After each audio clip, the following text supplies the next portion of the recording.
Bonjour, I'm Pierre from French Moments, and in this video, my daughter Amy and I will take you for a short walk in the village of Murs in Provence. If you enjoyed this video, please hit the like button. It really supports the channel and helps us bring more amazing content to you.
Let's begin our exploration of Murs at the Place de la Mairie, located in the southern part of the village on the road leading from Apt.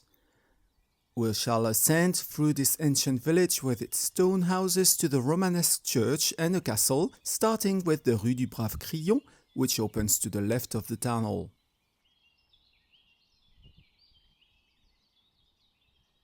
Murs is a commune of approximately 400 permanent residents.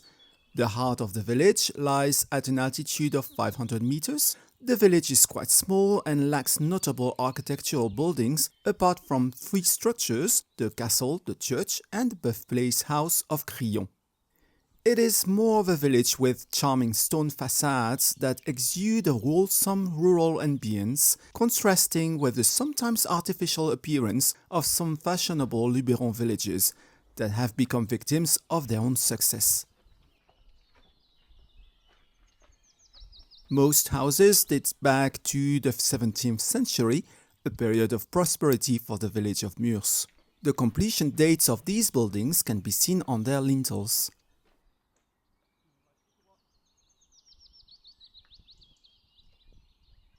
To the left, the Rue de la Poste descends towards the Grand Rue.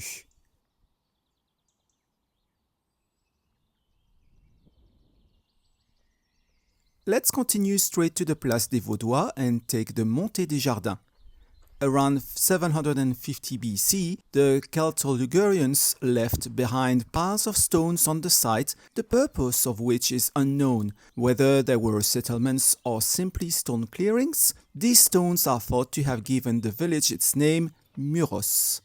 Murs overlooks vast landscapes stretching from the Prealps to the Luberon and its hilltop villages and then to the Alpilles. Its economy is partly agricultural, featuring orchards of cherry and apricot trees, cereal crops and fields of lavender. Of course, many services are linked to tourism in the region. Straight ahead lies the Rue des Remparts. We will continue up the Montée des Jardins to the Place de l'Église. The square is the former heart of the village. As you can see, it is now a tranquil square away from the roads. The Place de l'Église provides access to four significant buildings in Murs: the castle, the church, the clergy house and the birthplace house of Crillon. The Saint-Loup church appears squeezed between the castle and the clergy house. The Romanesque-style church was built in the 12th century. It was formerly owned by the Abbey of Sénanque and was dedicated to Saint-Loup, a bishop of Troyes, during the Han invasions. Inside you can appreciate its pure and austere Romanesque style. It features no ornamentation. To the right of the church is the clergy house and then the birthplace house of Crillon. Murs is particularly famous for being the birthplace of Louis de Balbès de Berton de Crillon, more commonly known by the flattering nickname Brave Crillon. Renowned for his integrity and courage, he was highly regarded by Henry IV, who called him the world's finest captain. Crillon died in 1615, leaving his name to a tiny village at the foot of Mont Ventoux and notably to a grand hotel in Paris on the Place de la Concorde, the Hôtel Crillon.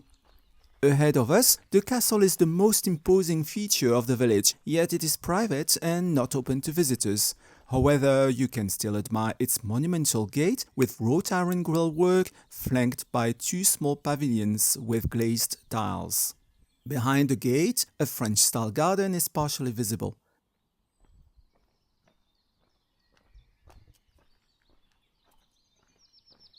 Let's head down the Rue de l'Église.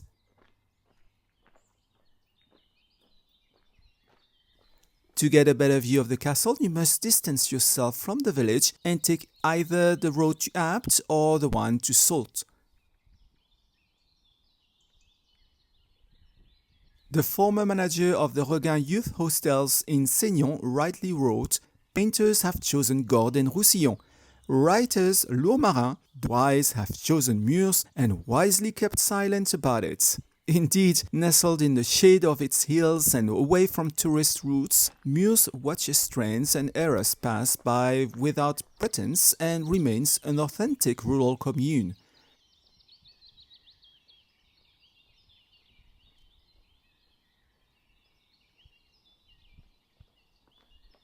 Let's turn left onto the Montée Saint-Loup to return to our starting point.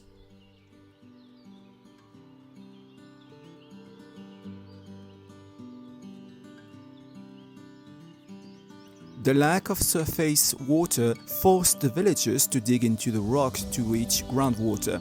This accounts for the large number of well-remaining wells and fountains in the village and its hamlets.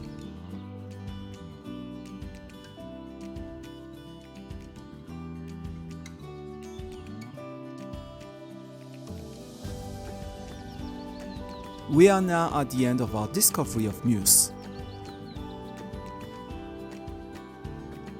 Thank you for watching this video. It was a real pleasure to bring you along on my discovery walk in the village of Murs in Provence. I'll see you soon for other adventures. À bientôt!